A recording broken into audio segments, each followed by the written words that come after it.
Someone asked me if I have any strange P90 pickups, and I do have a few, but one I like to point out, this is a lace Aluma tone P90, and it not only looks different, it is different. Instead of a normal pickup that's just copper wire wrapped around magnets, these are two magnets with a big piece of aluminum wrapped around them, and it's water jet cut out, and it makes it super light. Now, because the way it's built, it doesn't send a ton of voltage to the amp, so it has a little step-up transformer right there. Right here, you can see the two ceramic magnets. So it is passive. It doesn't require any active electronics or batteries. So what I did is I installed the Aluma tone P90 into this guitar with a standard P90. Now, this is a Lindy Fralin P90 that I had. It just happened to be the one that was next to it when I talked about it on Instagram. And I thought, let's compare the two and let's see how close or what does this thing even sound like?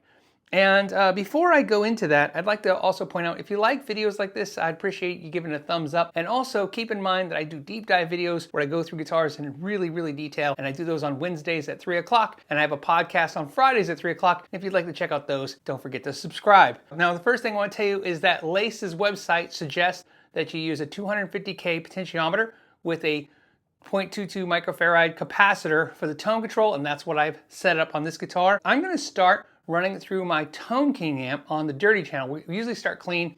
I want to get right into the dirty because these are P90s. I'm going to play the Lindy Fralin P90 into the Tone King, which is running through a 112 V30 cabinet, mic'd up with an SM57 into the interface. So let's go ahead and see what we can hear.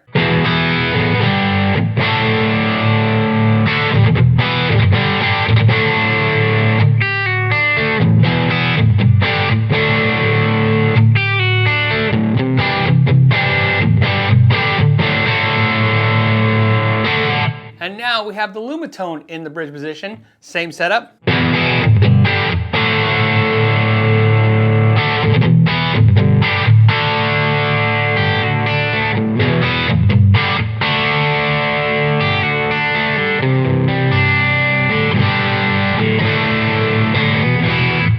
Okay, so a couple things that are important to mention. One, this is a P90 shaped pickup, this Aluma tone. In other words, it fits directly as a direct replacement into a P90 slot.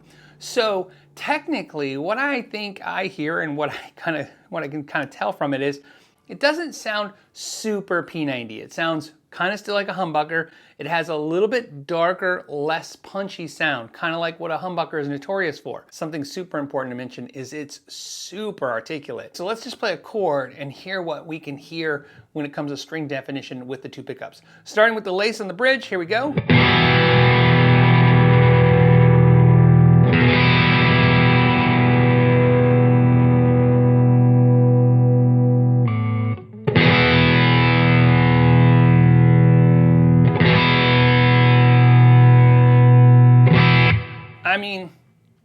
I mean, it's tough because I'm comparing it to a Lindy Fralin, which is one of my favorite P90s, but man.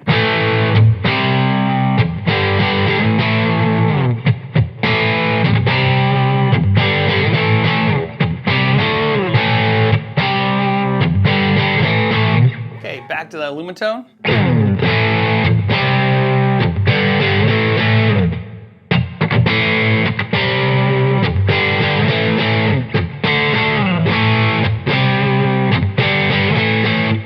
One of the best sounding humbucker P90 shaped pickups I've ever heard. Let's see how it sounds in the neck. So let's start with the Lindy Fralin. P90s again in the neck always sound really full.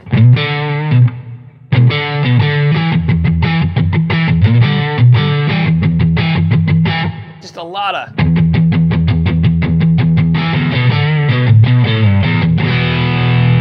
But because of that full response, that full bass and that punch, you get a little mud. What I mean mud is I don't hear the definition of all the strings when you go too fast.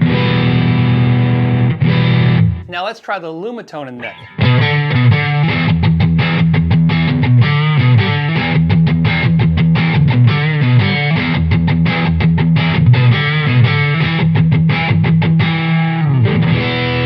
Man, super clear.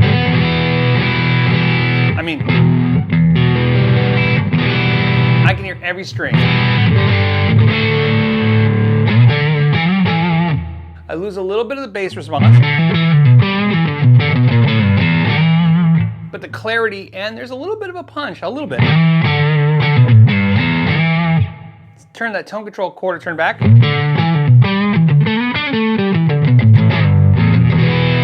Now it sounds more like the Lindy did, but it doesn't have the punch, the same punch, but man, but still clearer.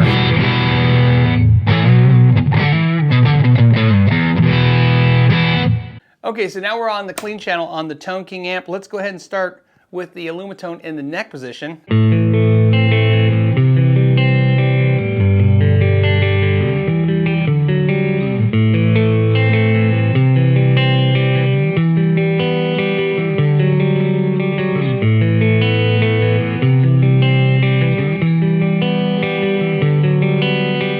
Now we have the traditional P90 in the neck.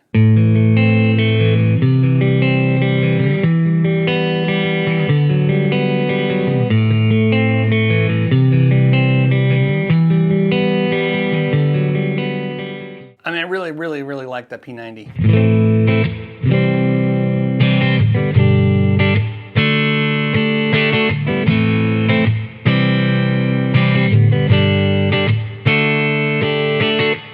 The Aluma tone.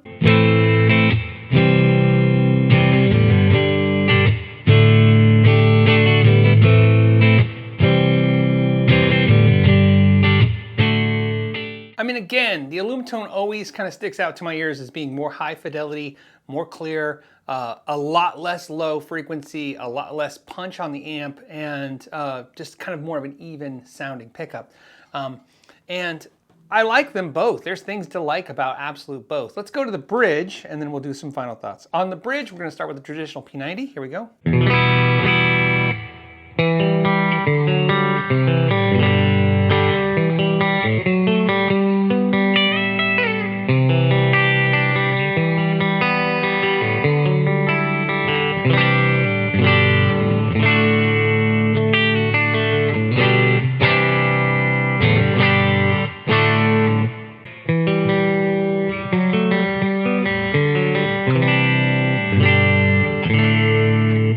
I prefer the Aluma tone in the bridge clean, the absolute most of all the positions.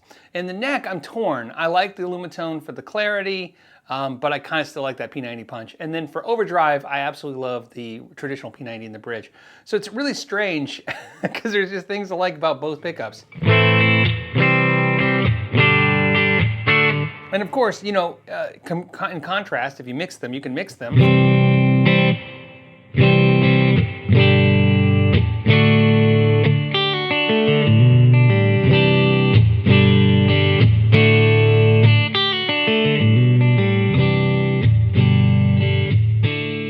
Couple things to note that are interesting. The Aluma tones are not wax potted, but they don't feed back. And the reason is because you wax pot a pickup in hopes to stop the copper wire from vibrating and causing that feedback. This doesn't have that issue because, like I said, it's machined out of one piece. It's water jet cut out of one piece. So it doesn't have that issue. It is ceramic magnet, so there's a little bit of that. You're gonna hear a little bit more high definition out of a ceramic magnet pickup.